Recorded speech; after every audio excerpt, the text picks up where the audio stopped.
A World by the Tail by Seaton McKettrick. This is about the best-hated author on earth, who was necessarily pampered and petted because of his crime against humanity. Exactly 3 minutes after the Galactic left the New York apartment of Professor John Hamish McLeod, Ph.D., SCD, a squad of UBI men pushed their way into it. McLeod heard the door chime, opened the door, and had to back up as 8 men crowded in. The one in the lead flashed a fancily engraved ID card and said, "Union Bureau of Investigation, you're Professor McLeod." It was a statement, not a question. "No," McLeod said flatly, "I am not. I've never heard of such a name."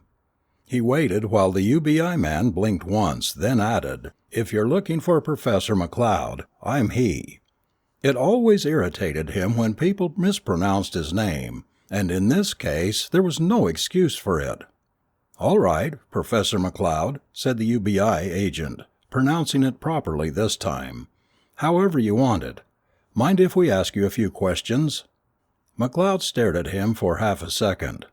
8 men, all of them under 35, in top physical condition. He was 15 years older and the oldest, and had confined his exercise, in the words of Chauncey Depew, to acting as a pallbearer for my friends who take exercise. Not that he was really in poor shape, but he certainly couldn't have argued with 8 men like these.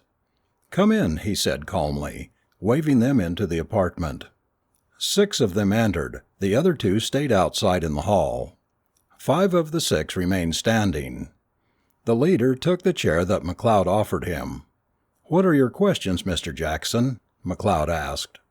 Jackson looked very slightly surprised, as if he were not used to having people read the name on his card during the short time he allowed them to see it.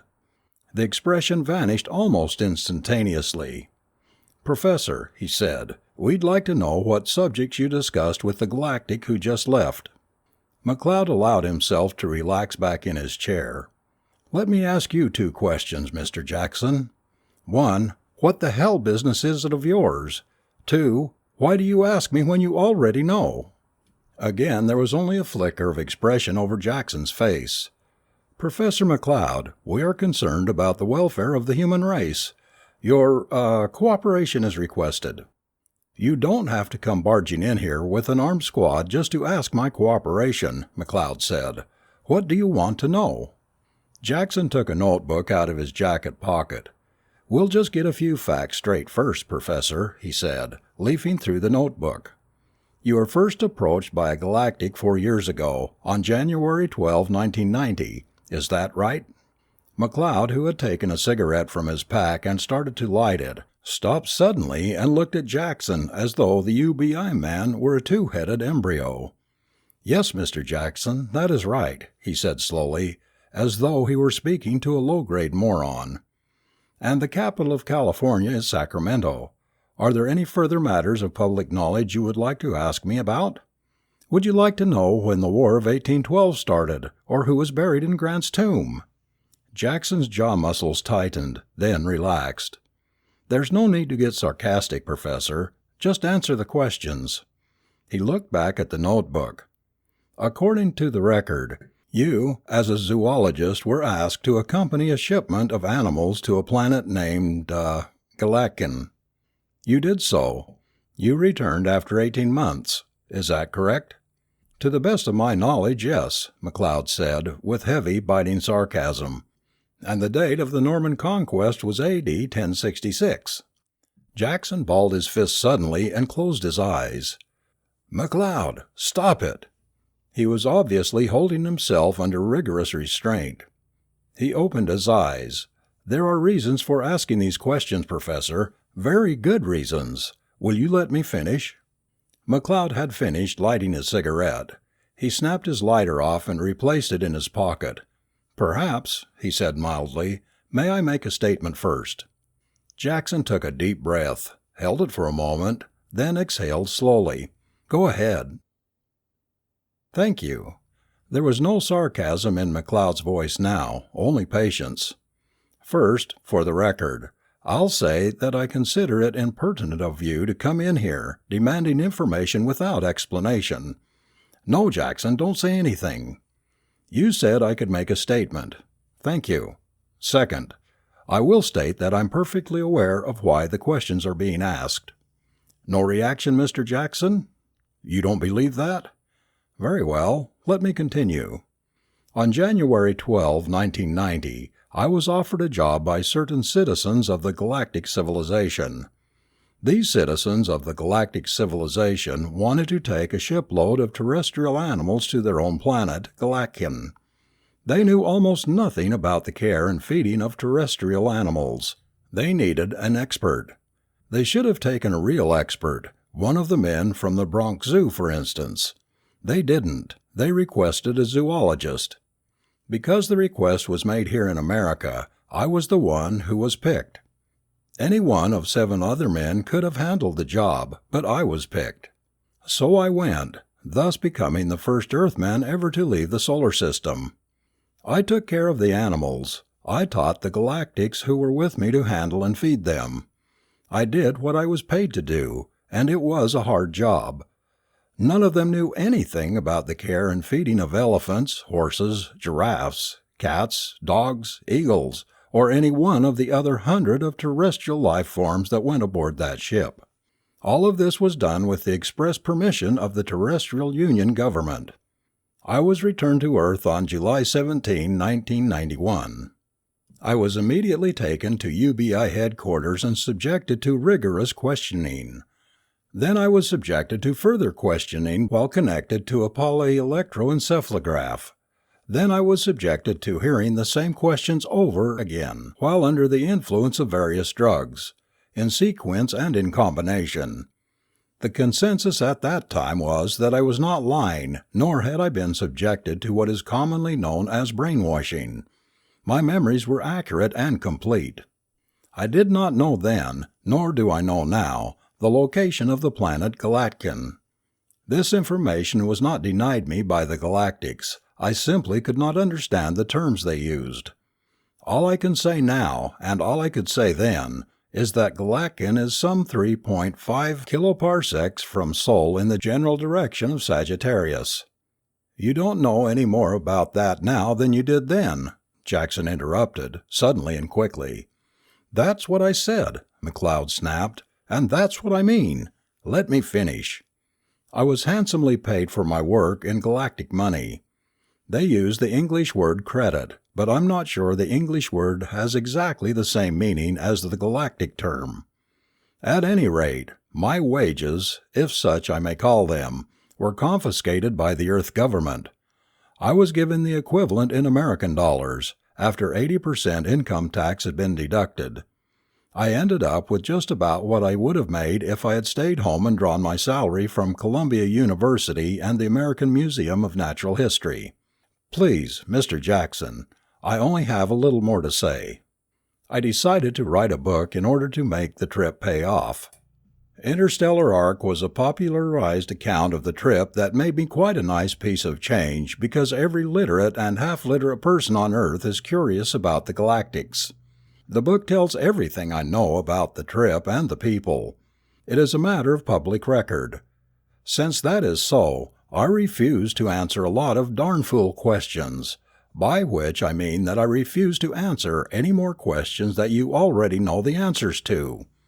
I'm not being stubborn, I'm just sick and tired of the whole thing.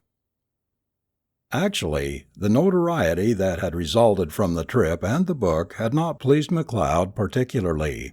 He had never had any strong desire for fame, but if it had come as a result of his work in zoology and the related sciences, he would have accepted the burden. If his The Ecology of Martian Polar Regions had attracted 100th of the publicity and sold 100th of the number of copies that Interstellar Arc had sold, he would have been gratified indeed. But the way things stood, he found the whole affair irksome. Jackson looked at his notebook as if he expected to see answers written there instead of questions. He looked back up at McLeod. "All right then, Professor, what about this afternoon's conference? That isn't a matter of public record." And technically it isn't any of your business either, McLeod said tiredly. But since you have the whole conversation down on tape, I don't see why you bother asking me. I'm well aware that you can pick up conversations in my apartment." Jackson pursed his lips and glanced at another of the agents, who raised his eyebrows slightly. McLeod got it in spite of the fact that they didn't intend him to. His place was bugged, all right, but somehow the Galactic had managed to nullify their instruments. No wonder they were in such a tizzy. McLeod smiled, pleased with himself and with the world for the first time that afternoon. He decided, however, that he'd better volunteer the information before they threatened him with the Planetary Security Act. That threat would make him angry, he knew, and he might say something that would get him in real trouble. It was all right to badger Jackson up to a certain point, but it would be foolish to go beyond that. "However," he went on, with hardly a break, "since, as you say, it is not a matter of public record, I'm perfectly willing to answer any questions you care to ask." "Just give us a general rundown of the conversation," Jackson said. "If I have any questions, I'll ask them at the proper time." McLeod did the best he could to give a clear picture of what the Galactic had wanted. There was really very little to it. The Galactic was a member of a race that McLeod had never seen before, a humanoid with red skin, fire engine, not Amerindian, and rather a pleasant-looking face, in contrast to the rather crocodilian features of the Galactic resident. He had introduced himself by an unpronounceable name, and then had explained that since the name meant mild or merciful in one of the ancient tongues of his planet, it would be perfectly all right if McLeod called him Clement. Within minutes it had been Clem and Mac. McLeod could see that Jackson didn't quite believe that. Galactics of whatever race were aloof, polite, reserved, and sometimes irritatingly patronizing. Never buddy-buddy. McLeod couldn't help what Jackson might think. What was important was that it was true. What Clem wanted was very simple. Clem was, after a manner of speaking, a literary agent.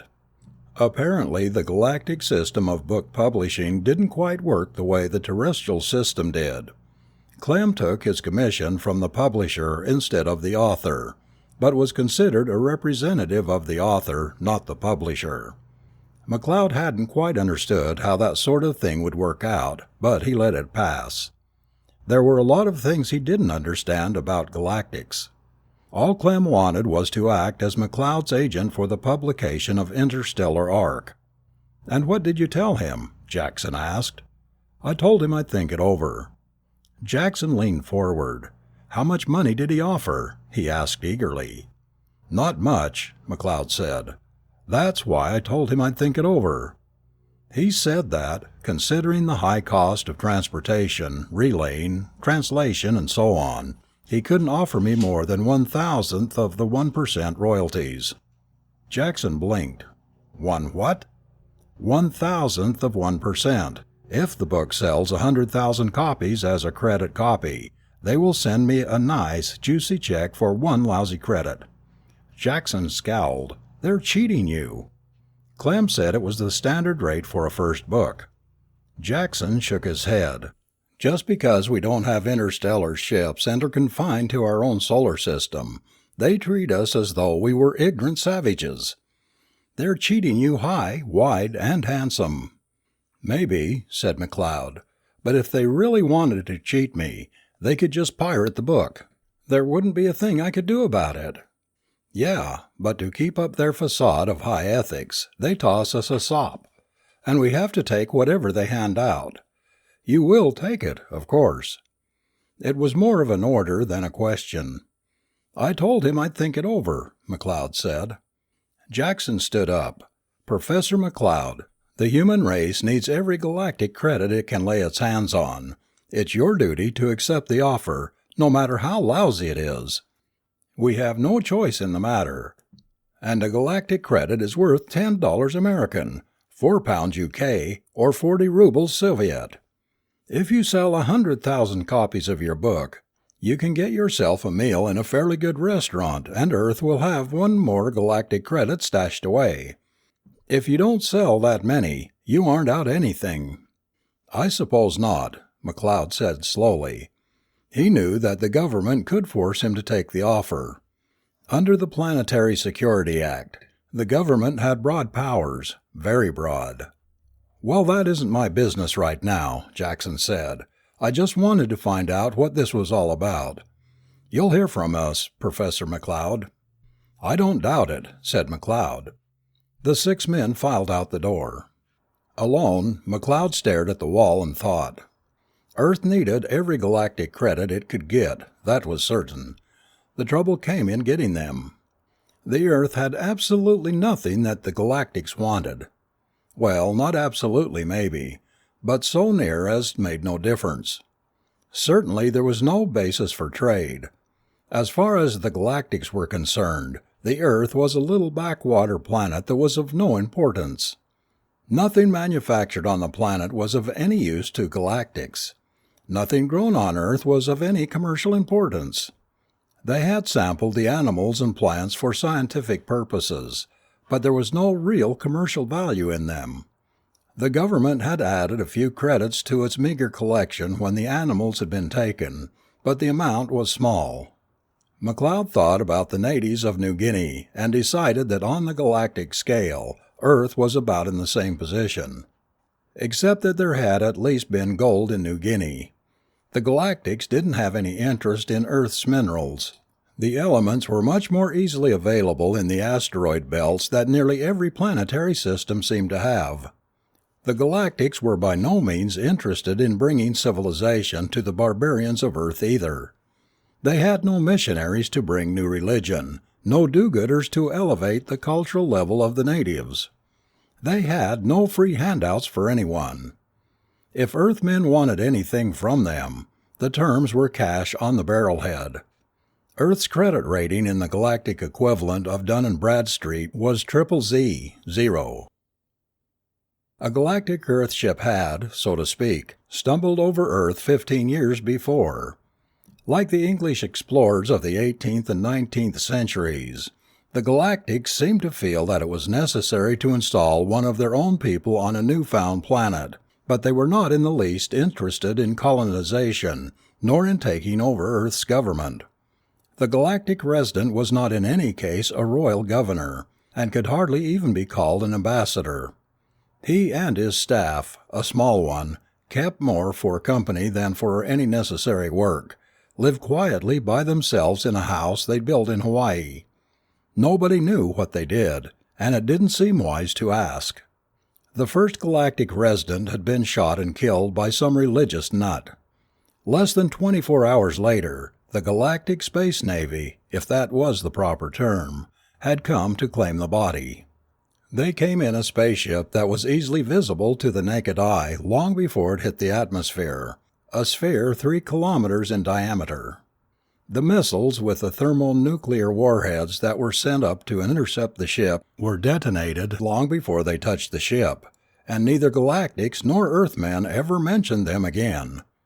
It had been the most frightening display of power ever seen on Earth, and the Galactics hadn't even threatened anyone. They just came to get a body. Needless to say, there was little danger that they would ever have to repeat the performance. The national governments of Earth had organized themselves hurriedly into the Terrestrial Union. Shaky at first, it had gained stability and power over the years.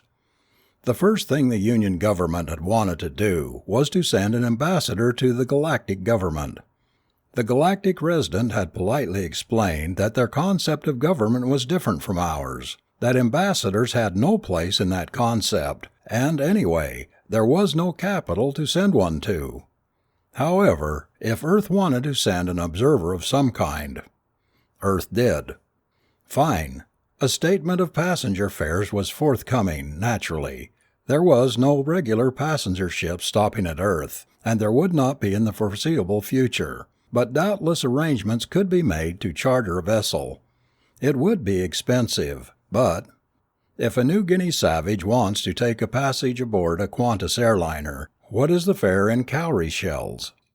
As far as McLeod knew, his book was the first thing ever produced on Earth that the Galactics were even remotely interested in.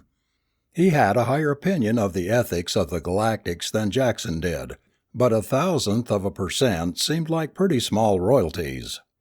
And he couldn't for the life of him see why this book would interest a Galactic. Clem had explained that it gave Galactics a chance to see what they looked like through the eyes of an Earthman, but that seemed rather weak to McLeod. Nevertheless, he knew he would take Clem's offer. 8 months later, a shipload of galactic tourists arrived. For a while, it looked as though Earth's credit problem might be solved. Tourism has always been a fine method for getting money from other countries, especially if one's own country is properly picturesque. Tourists always had money, didn't they? And they spent it freely, didn't they? No, not in this case. Earth had nothing to sell to the tourists. Ever hear of baylets? The Malaysians of the South Pacific consider it a very fine delicacy. You take a fertilized duck egg and you bury it in the warm earth. 6 months later, when it's nice and overripe, you dig it up again, knock off the top of the shell the way you would a soft-boiled egg, and eat it. Then you pick the pin feathers out of your teeth. Baylets. Now you know how the greatest delicacies of Earth restaurants affected the Galactics. Earth was just a little too picturesque. The tourists enjoyed the sights, but they ate aboard their ship, which was evidently somewhat like a Caribbean cruise ship. And they bought nothing. They just looked. And laughed. And of course they all wanted to meet Professor John Hamish McLeod. When the news leaked out and was thoroughly understood by Earth's population, there was an immediate reaction. Editorial in Pravda. The stupid book written by the American J.H. McLeod has made Earth a laughingstock throughout the galaxy. His inability to comprehend the finer nuances of galactic socialism has made all Earthmen look foolish. It is too bad that a competent Russian zoologist was not chosen for the trip that McLeod made. A man properly trained in the understanding of the historical forces of dialectic materialism would have realized that any galactic society must of necessity be a communist state, and would have interpreted it as such. The petty bourgeois mind of McLeod has made it impossible for any Earthman to hold up his head in the free socialist society of the galaxy. Until this matter is corrected. News from Manchester Guardian. Professor James H. McLeod, the American zoologist whose book has apparently aroused a great deal of hilarity in galactic circles, admitted today that both Columbia University and the American Museum of Natural History have accepted his resignation. The recent statement by a university spokesman that Professor McLeod had besmirched the honor of Earthmen everywhere was considered at least partially responsible for the resignations. See editorial. Editorial Manchester Guardian. It is a truism that an accepted wit has only to say, "Pass the butter," and everyone will laugh. Professor McLeod, however, far from being an accepted wit, seems rather to be in the position of a medieval court fool, who is laughed at rather than with. As a consequence, all Earthmen have been branded as fools. Statement made by the American senator from Alabama. He has made us all look like jackasses in the eyes of the Galactics, and at this precarious time in human history, it is my considered opinion that such actions are treasonous to the human race and to Earth, and should be treated and considered as such. Book Review, Literary Checklist, Helvar 3, Borneus Cluster. Interstellar Arc, An Earthman's View of the Galaxy, translated from the original tongue by Vonus Delf, circa 5.00. This inexpensive little book is one of the most highly entertainingly funny publications in current print. The author, one John McLeod, is a member of a type 3-7b race inhabiting a planet in the outer fringes. As an example of the unwitting humor of the book, we have only to quote the following. I was shown to my quarters shortly before takeoff. Captain Benarley had assigned me a spacious cabin which was almost luxurious in its furnishings. The bed was one of the most comfortable I have ever slept in. Or the following: I found the members of the crew to be friendly and cooperative, especially Nern Kronzel, the ship's physician. It is our prediction that this little gem will be enjoyed for a long time to come, and will be a real money-maker for its publishers. They haven't hanged me yet, McLeod thought. He sat in his apartment alone and realized that it would take very little effort to get him hanged. How could one book have aroused such wrath? Even as he thought it, McLeod knew the answer to that question. It wasn't the book. No one who had read it in 2.5 years before had said anything against it. No, it wasn't the book. It was the galactic reaction to the book. Already feeling inferior because of the standoffish attitude of the beings from the stars, the Homeric laughter of those same beings had been too much. It would have been bad enough if that laughter had been generated by one of the Galactics. To have it generated by an Earthman made it that much worse. Against an Earthman, their rage was far from impotent. Nobody understood why the book was funny, of course. The joke was over their heads, and that made human beings even angrier. He remembered a quotation from a book he had read once. A member of some tribal taboo culture, African or South Pacific, he forgot which, had been treated at a missionary hospital for something or other and had described his experience. The white witch doctor protects himself by wearing a little round mirror on his head which reflects back the evil spirits. Could that savage have possibly understood what was humorous about that remark? No, not even if you explained to him why the doctor used the mirror that way. Now what? Thought McLeod. He was out of a job and his bank account was running low. His credit rating had dropped to 0. McLeod heard a key turn in the lock. The door swung open and Jackson entered with his squad of UBI men. "Hey," said McLeod, jumping to his feet. "What do you think this is?" "Shut up, McLeod," Jackson growled. "Get your coat. You're wanted at headquarters." McLeod started to say something, then thought better of it. There was nothing he could say. Nobody would care if the UBI manhandled him. Nobody would protest that his rights were being ignored. If McLeod got his teeth knocked in, Jackson would probably be voted a medal. McLeod didn't say another word. He followed orders. He got his coat and was taken down to the big building on the East River which had begun its career as the United Nations building. He was bundled up to an office and shoved into a chair. Somebody shoved a paper at him. "Sign this."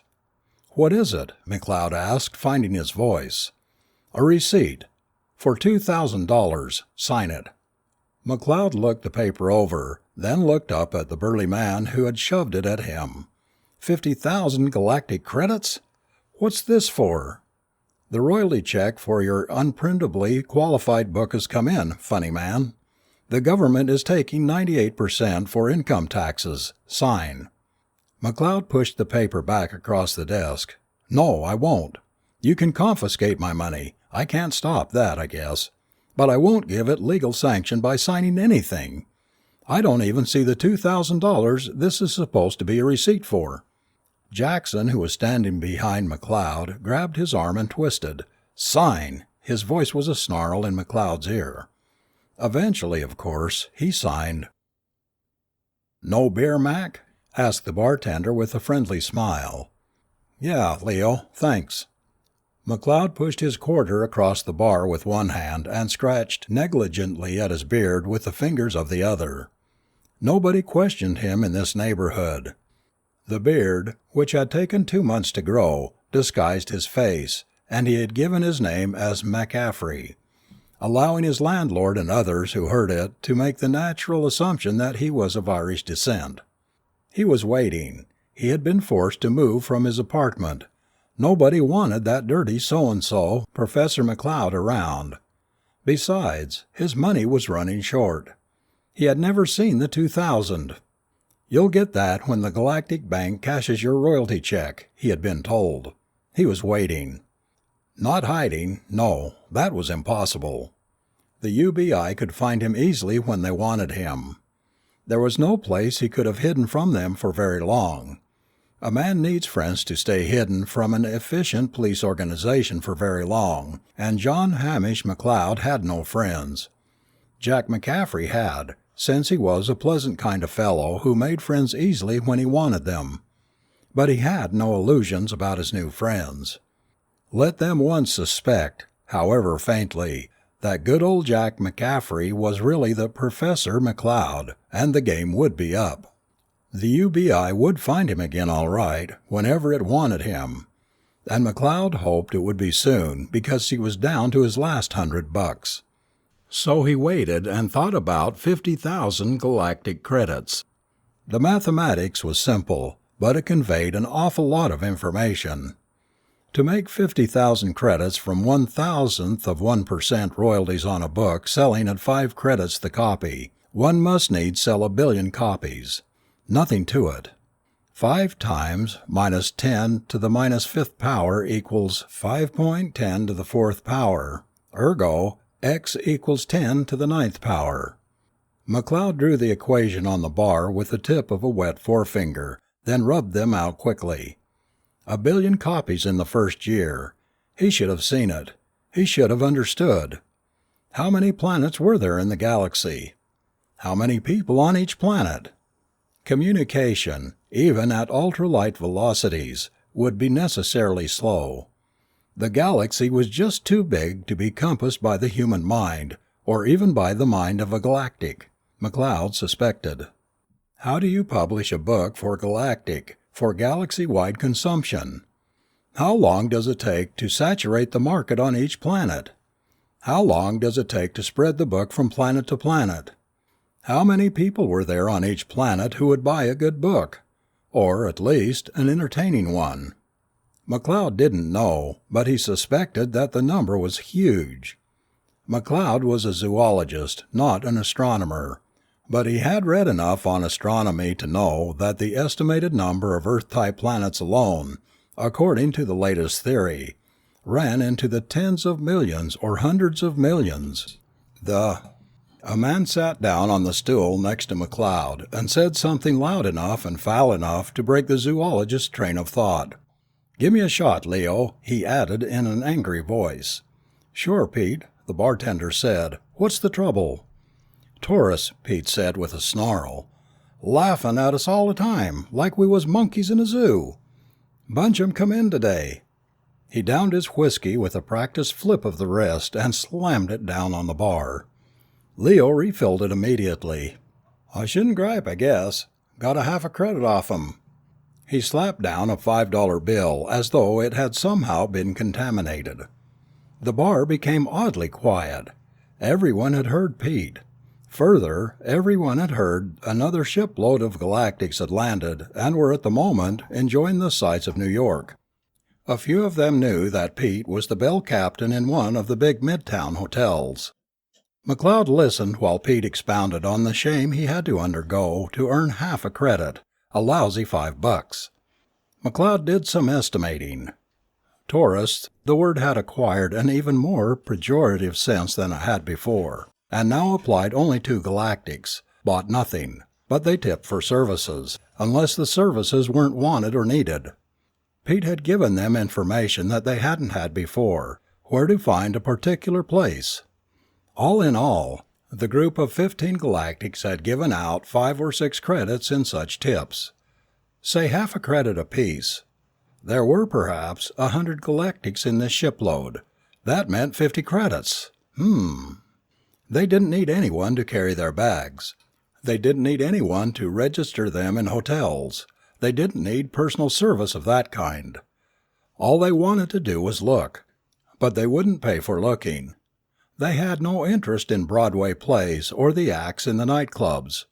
At least, not enough to induce them to pay to see them. This particular group had wanted to see a hotel. They had wandered through it, looking at everything and laughing to fit to kill at the carpets on the floor and the electric lighting and such. But when the management had hinted that payment for such services as letting them look should be forthcoming, they had handed half a credit to someone and walked out. Then they had gone to the corner of 51st and Madison and looked for nothing. 50 credits for a shipload. 3 shiploads per year. Hell, give him the benefit of the doubt and say 10 shiploads a year. In 100 years, they'd add another 50,000 to Earth's resources. McLeod grinned and waited. They came for him eventually, as McLeod had always known they would. But they came long before he had expected. He had given them 6 months, at the least. They came for him at the end of the 3rd month. It was Jackson, of course. It would have to be Jackson. He walked into the cheap little room McLeod had rented, followed by his squad of men. He tossed a peculiar envelope on the bed next to McLeod. "A letter came for you, humorist. Open it." McLeod sat on the edge of the bed and read the letter. The envelope had already been opened, which surprised him none. It looked very much like an ordinary business letter, except that whatever they used for paper was whiter and tougher than the paper he used. He was reminded of the time he had seen a reproduction of a 13th century manuscript alongside the original. The copy had been set up in a specially designed type and printed on fine paper. The original had been handwritten on vellum. McLeod had the feeling that if he used a microscope on this letter, the lines and edges would be just as precise and clear as they appeared to the naked eye, instead of the fuzziness that ordinary print would show.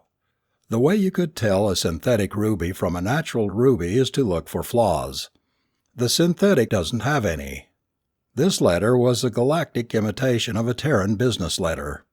It said, "Dear Mac, I am happy to report that your book, Interstellar Arc, is a smash hit. It looks as though it is on its way to becoming a bestseller. As you already know by your royalty statement, over 1 billion copies were sold the first year. That indicates even better sales over the years to come as the reputation of the book spreads. Naturally, our advertising campaign will remain behind it all the way. Congratulations. Speaking of royalty checks, there seems to be some sort of irregularity about yours. I am sorry, but according to regulations the check must be validated in the presence of your galactic resident before it can be cashed.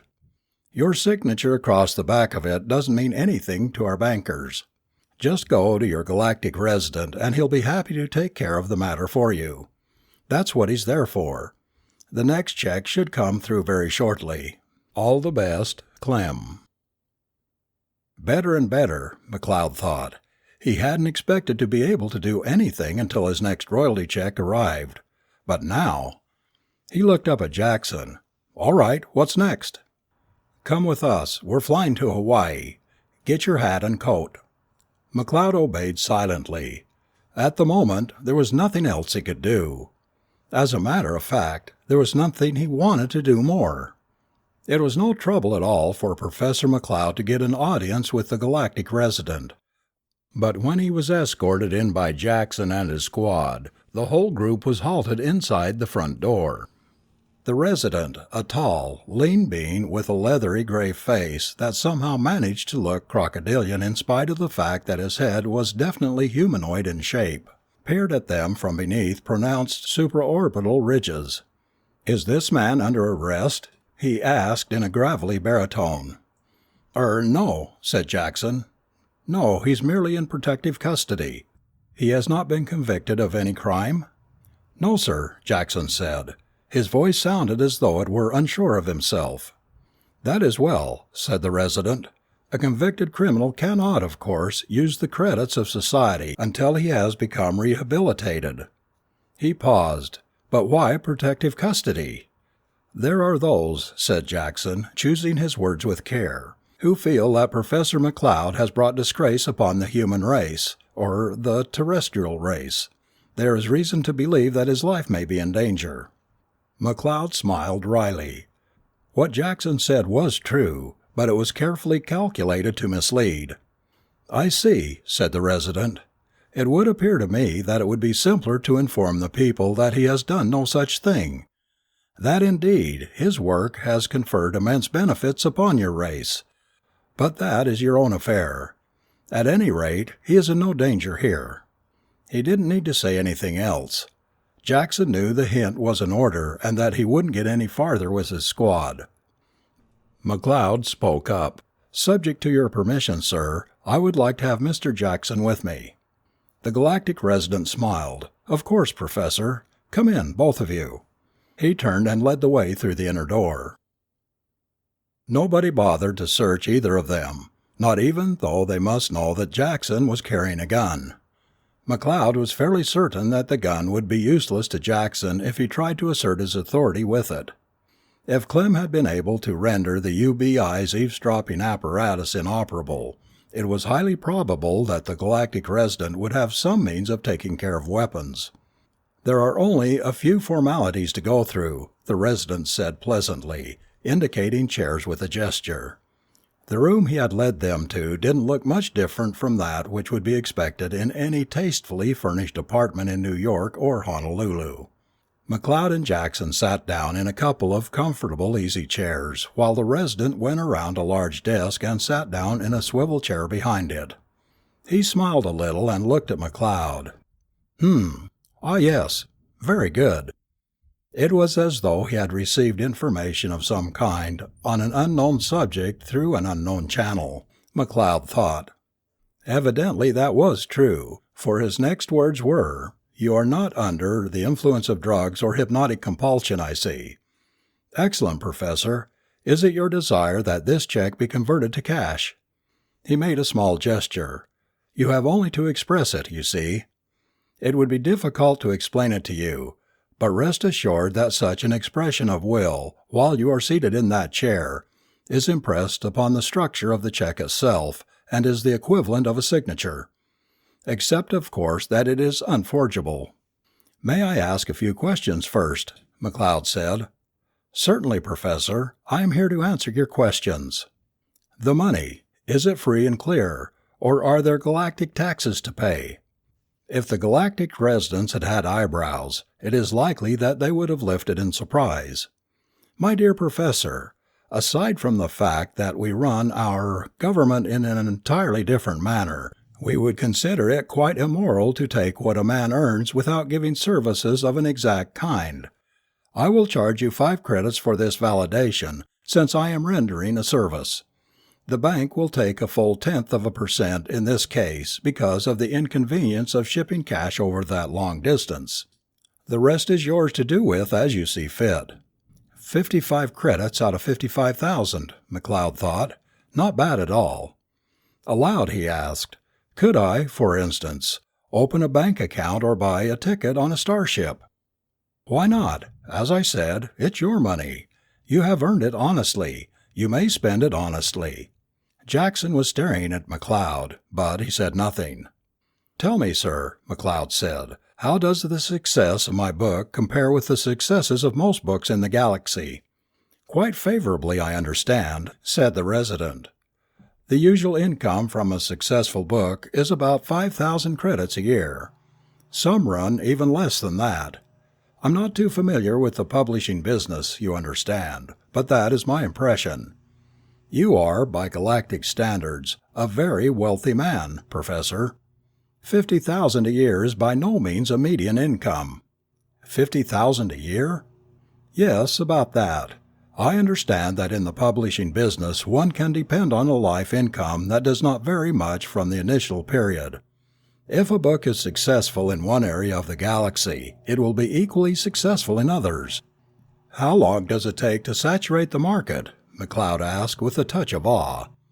"Saturate the... Oh, I see. Yes, well, let's see.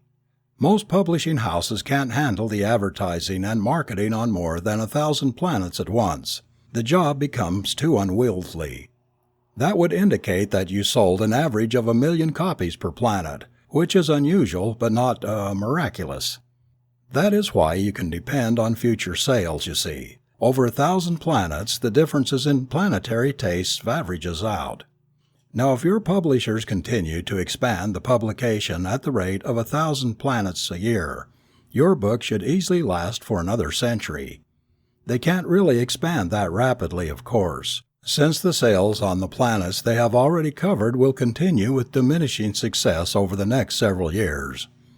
Actually, your publishers will continue to put 1 billion books a year on the market and expand to new planets at a rate that will balance the loss of sales on the planets where it has already run its course. Yes, Professor, you will have good income for life. What about my heirs? Heirs? The galactic resident blinked. I'm afraid I don't quite follow you.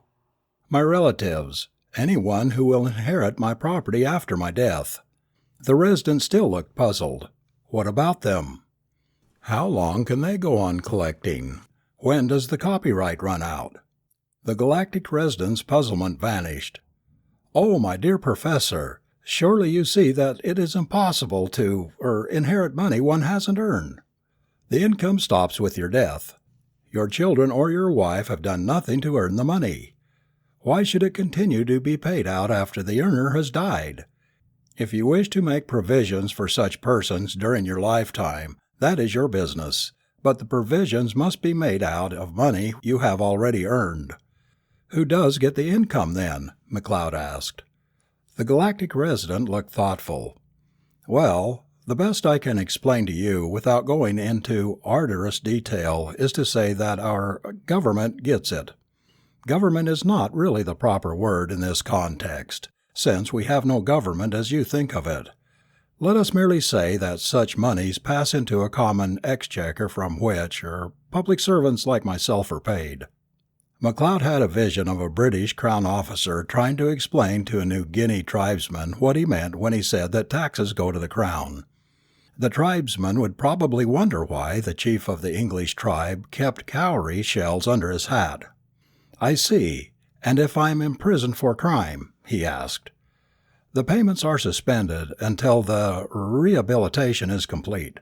That is, until you are legally released. Is there anything else that can stop the payments? Not unless the publishing company fails, which is highly unlikely. Of course, a man under hypnotic compulsion or drugs is not considered legally responsible, so he cannot transact any legal business while he is in that state, but the checks are merely held for him until that impediment is removed. I see, McLeod nodded.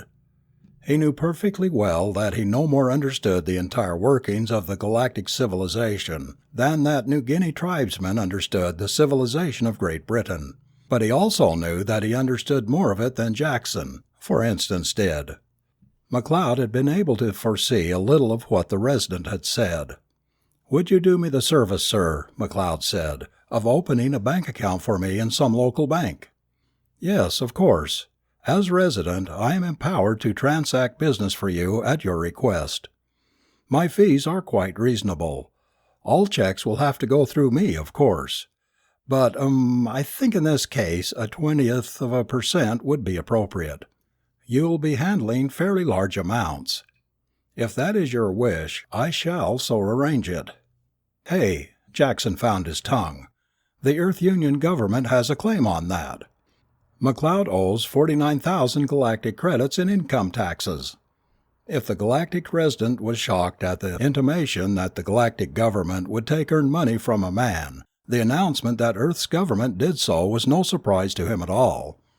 If that is so, I am certain that Professor McLeod will behave as a law-abiding citizen. He can authorize a check for that amount, and it will be honored by his bank. We have no desire to interfere with local customs. I am certain that I can come to an equitable arrangement with the Earth authorities," said McLeod, rising from his chair. "Is there anything I have to sign, or—" No, you have expressed your will. Thank you, Professor McLeod. It is a pleasure to do business with you." "Thank you. The pleasure is mutual. Come on, Jackson. We don't need to bother the resident any more just now." "But, come on," I said. "I want a few words with you," McLeod insisted. Jackson sensed that there would be no point in arguing any further with the resident, but he followed McLeod out into the bright Hawaiian sunshine with a dull glow of anger burning his cheeks. Accompanied by the squad, they climbed into the car and left. As soon as they were well away from the residence, Jackson grabbed McLeod by the lapel of his jacket. "All right, humorist. What was the idea of that? Are you trying to make things hard for yourself?" "No, but you are," McLeod said in a cold voice. Get your hands off me. I may get you fired anyway, just because you're a louse. But if you keep acting like this, I'll see that they toss you into solitary and toss the key away." "What are you talking about?" But he released his hold. "Just think about it, Jackson. The government can't get its hands on that money unless I permit it. As I said, we'll arrive at an equitable arrangement, and that will be a damn sight less than 98% of my earnings, believe me. If you refuse to pay, we'll—" He stopped suddenly. "Throw me in jail?" McLeod shook his head. "You can't get money while I'm in jail." "We'll wait," said Jackson firmly. "After a little while in a cell, you'll listen to reason and we'll sign those checks." "You don't think very well, do you, Jackson? To sign a check, I have to go to the Galactic resident. As soon as you take me to him, I authorize a check to buy me a ticket for some nice planet where there are no income taxes." Jackson opened his mouth and shut it again, frowning. "Think about it, Jackson," McLeod continued. "Nobody can get that money from me without my consent. Now it so happens that I want to help Earth.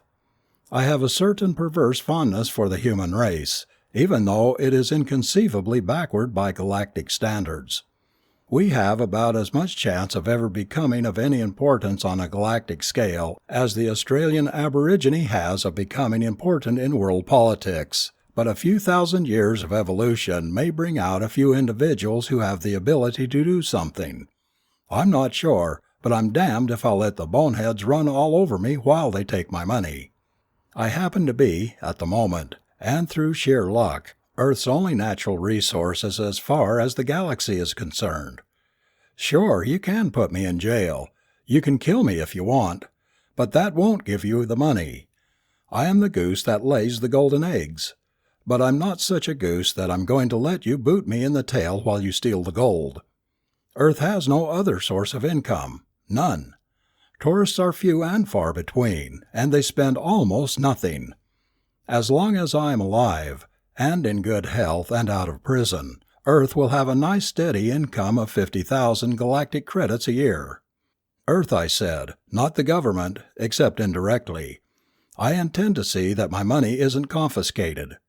He had a few other plans too, but he saw no necessity of mentioning them to Jackson.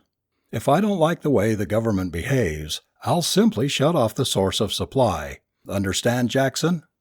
"Mm-hmm," said Jackson. He understood. He didn't like it, and he didn't know what to do about it. "One of the first things we're going to do is start a little information flowing," McLeod said. "I don't care to live on a planet where everybody hates my guts, so, as the resident suggested, we're going to have to start a propaganda campaign to counteract the one that denounced me. For that, I'll want to talk to someone a little higher in the government. You'd better take me to the head of the UBI. He'll know who I should speak to for that purpose." Jackson still looked dazed, but it had evidently penetrated that McLeod had the upper hand. What did you say, sir?" he asked, partially coming out of his daze. McLeod sighed. "Take me to your leader," he said patiently.